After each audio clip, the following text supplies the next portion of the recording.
land. We're living in the real world, Kevin. But yeah, it's hard for the average person to grasp. The number one motivator of the average person is money. Now, some people say it's sex. That's true. But it's generally money. So money is the number one motivator. If you look in prisons today, 90% of the people in jail are there because of a money-related crime. They were trying to sell drugs, they robbed the bank, they mugged somebody, bank fraud, wire fraud. It's all about wanting money illegally. That's why people are in jail. It's the number one motivator, money, okay? Most people grasp that. But when you talk about the elite class and you say they want control, they want this, the general consensus from the average guy in the street is, that doesn't make any sense to me. They have all the money in the world. Why would they do this?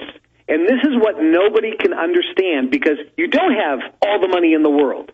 When you have all the money you need or want, the motivation then is power. Well, power brings money. Power brings sex. It brings it all. Right, but power supersedes the motivation for money. It's power and control, which is why somebody who becomes incredibly wealthy, guess what they want to do next? I want to get into politics.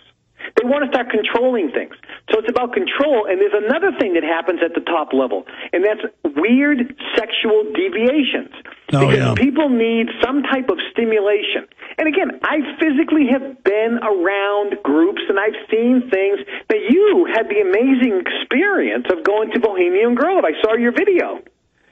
So, I mean, you were there, right? Absolutely. And that's what's strange is that, go back to the Romans or the Aztecs, they're always a bunch of wild perverts. Correct. So you were physically there. You had an experience that nobody could really grasp. You saw it with your own eyes, and I watched that DVD that you did, that documentary. It was extremely well done, and it gave, just an insight that people don't maybe have a hard time grasping. And I was only in there for 4 hours and hiding out. The Vanity Fair guy got in and got arrested, but not before and he admitted, oh yeah, the Christian conservatives are having homosexual orgies, but he says, oh, it's no big deal. The point is every time somebody claims they're a conservative, it's actually the opposite. I don't know. It's just so bizarre how weird these people are. Well, it's very strange. And I think that people listening need to know, I think from an economic standpoint, we have this huge tsunami coming. It's a huge hurricane. It is going to hit. People are going to be affected. Forget what you listen to on the news. It's going to get economically worse. Taxes are going up. Your income is going down. Fees are going up. There will be inflation to some degree. There will be inflation. Anything else you haven't covered that people should know about or that's coming over the horizon that people aren't aware of yet with all your inside knowledge? And what are you most focused on right now in the future? Well, for 15 years, Bilderberg is just one group. It's North America and Europe, and there's others, about 4 others around the globe that also work together. And they are working together as a group.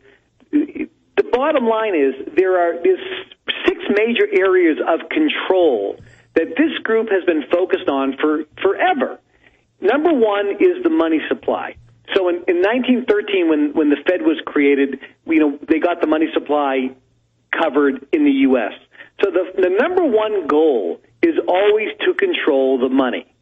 Number two is you got to control the media.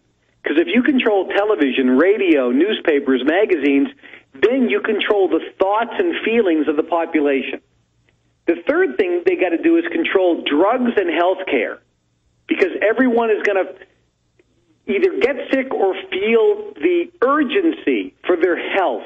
So if they control drugs and health care, that's an automatic way to control the population by forcing injections. It's like this kid, 13-year-old kid, where the judge says, you must get chemotherapy. I mean, how insane is this? Strap the kid down and kill him? So that makes government God. I mean, if they can make you take drugs, make you go to them, get the health care they want to give you, that's how they force the eugenics on people. Yeah, and keep in mind, the drugs are specifically used to basically mind down the individual population. This has been done throughout the centuries. We forget in China. When the British were in control of China, what did they do to the population? Let's get them all on opium.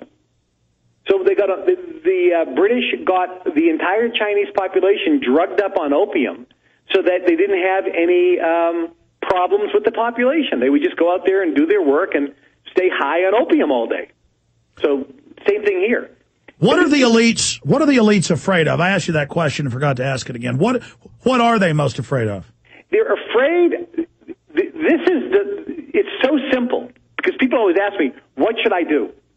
And this is what they're afraid of. They're afraid that people will get out of debt because if you completely pay off your credit cards, pay down your mortgage, buy a used car for cash instead of owing money from the bank, if a person gets out of debt, they can't control you that much. And secondly, if you change where you spend your money, it's becoming so outrageous, people are now becoming aware. Because it's so outrageous, like this 13-year-old boy being forced to get chemotherapy, me writing a book that the government doesn't like and fining me $37 million, but also, in addition to that, I have been banned from appearing on television for the next 3 years. As a matter of fact, I've been banned from appearing on radio and internet shows. What I'm doing right now is illegal. Oh, I didn't know I was a thought criminal, but you know what? I believe in the First Amendment, hang together or hang separate. But I just told them, look, if you want to enforce this ban, sue me again. Please. Well, as you said, you're appealing all of this, and if they try to say you can't come on my show, I mean, that's really going to illustrate to people that there's just no free speech left. It's really outrageous. But you asked me what they're afraid of, and again, let me tell people, here are the things that they're controlling, and then I'll tell you the three things they're afraid of. They're controlling the money, the media, the drugs and the health care, the food, water, and roads and travel. That's what the groups. Now, there's a group, again, Bilderberg, they call it Bilderberg only because of the hotel. But there's no names for these. That is North America and Europe. There's a group that handles Central America and South America. There's the Middle East and the Persian Gulf. There's Africa, and then there's Asia. All of those have Bilderberg-type groups that are all working together. And then all these tie in, and this is where, this is at the level that I was at. It's an organization that we don't have a name for. It's called the Brotherhood only because it's just the people together as brothers. It's men and women, but mostly men. And we basically try to make sure that we control the money, the media, the food, the drugs, the water, and the roads. What are they afraid of? They're afraid of, A, that you stop, in America, that you stop voting for Democrats and Republicans and vote for any other party. Break the left-right paradigm. They are freaking out at guys like Ron Paul. And if you remember Ross Perot? Yes. Hey, why isn't it bizarre that this guy was on the news, on television every day, and then overnight you never heard another word from him ever again? Because they said they'd kill his family. Of course they said they'd kill his family. But they wouldn't kill him. They were going to murder him in the press, just like Ron Emanuel told the bondholders at Chrysler. He said, if you don't go along with this, we're going to send the IRS after you, and we're going to unleash the press corps. Yeah, well, this mafia government, like the Nazis, that was a mafia government. The Soviets, mafia government. Don't you see it falling apart as their crimes get more and more legion? I mean, yeah, as you... That's it. The more crazy they get, the more people start making changes. So, number one, get out of debt. Number two, never vote for a Democrat or a Republican, with the exception of Ron Paul. And number three, change your buying habits. Stop buying things from big multinational companies. I'm in Germany right now. I'm talking to guys who are 80 years old. Now, people are a little healthier here. They ride bikes. They hike up the mountain at 80 years old. No one's taking any drugs. But these guys and gals that I'm chatting with here in Germany were around during Adolf Hitler. And you know what they tell me? They look at me like, they say, are you Americans crazy? You are doing the exact same thing that we did under Adolf Hitler. We wanted to give up our freedoms so that he could protect us. You are doing the exact same thing in America.